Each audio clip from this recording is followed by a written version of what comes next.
रश्मि को पुलिस अपने साथ ले जाने वाली होती है और जैसे ही ये खबर पूरे घर में फैलती है वहां माहौल पूरी तरह बदल जाता है। हर किसी के चेहरे पर तनाव और डर साफ नजर आ रहा होता है। लेकिन असली कहानी तो अभी शुरू होने वाली होती है, क्योंकि इस केस के पीछे जो सच छिपा है वह किसी ने सोचा भी नहीं था। मायरा और मुक्ति ने पहले ही एक दूसरे से वादा किया था कि वे हर हाल में सच्चाई को सामने लाकर रहेंगी, चाहे हालात कितने भी मुश्किल क्यों ना हो जाएं। दूसरी तरफ दादीसा को भी अब एहसास होने लगता है कि उन्होंने जल्दबाजी में कुछ ऐसे फैसले ले लिए हैं जिनका असर पूरे परिवार पर पड़ सकता है। अरमान और अभीरा के खिलाफ जो आरोप लगे थे, उन्हें लेकर घर में अब भी सवाल खड़े हैं, लेकिन धीरे धीरे सच्चाई की परतें खुलने लगती हैं। इसी बीच मायरा अचानक एक बड़ा फैसला लेती है। वह रशवा को फोन करती है और बहुत ही सीधे शब्दों में कहती है कि अगर तुम सच में मुझे पसंद करते हो तो अब तुम्हें मेरे साथ खड़ा होना होगा। यह सुनकर रश भी कुछ पल के लिए पूरी तरह चुप हो जाता है। उसकी सांसें तेज हो जाती हैं, क्योंकि वह जानता है कि अगर वह सच बोलता है तो कई रिश्ते टूट सकते हैं और अगर झूठ बोलता है तो उसका अपना ही अंत हो सकता है। लेकिन अचानक एक ऐसा मोड़ आता है जिसकी किसी ने कल्पना नहीं की थी। रार्षभ भी धीरे धीरे कहता है कि वह अब और झूठ नहीं बोलेगा। वह बताता है कि जिस दिन अरमान पर आरोप लगे थे, उस दिन कहानी उतनी सीधी नहीं थी जितनी दिखाई गई। असल में उस दिन वह किसी के कहने पर वहां मौजूद था, लेकिन वह किसी को नुकसान पहुंचाने नहीं गया था।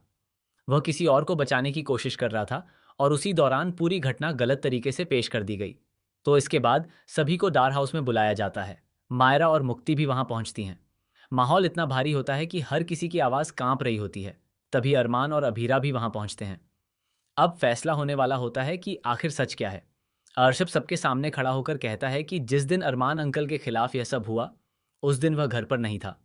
वह बाहर था और किसी ऐसे व्यक्ति के पीछे गया था जो असली गुनहगार को छुपा रहा था। वह यह भी स्वीकार करता है कि मायरा ने जो कुछ कहा था वह पूरी तरह गलत नहीं था, लेकिन कहानी को अधूरा दिखाया गया था।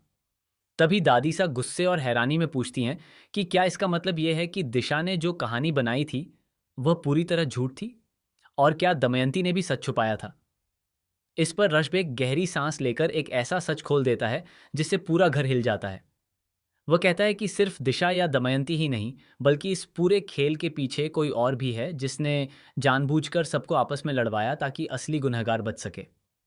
और फिर सबसे बड़ा ट्विस्ट सामने आता है। जिस इंसान को अब तक सब मासूम समझ रहे थे, वही इस पूरे केस का असली मास्टरमाइंड निकलता है। वह धीरे धीरे सामने आता है और कहता है कि यह सब एक प्लान था, ताकि अरमान और अभीरा को फंसाकर असली सच हमेशा के लिए दबा दिया जाए। यह सुनते ही पूरा घर सन्न रह जाता है। दादीसा के हाथ कांपने लगते हैं। मायरा की आंखों में आंसू आ जाते हैं और मुक्ति समझ नहीं पाती कि वह किस पर भरोसा करे।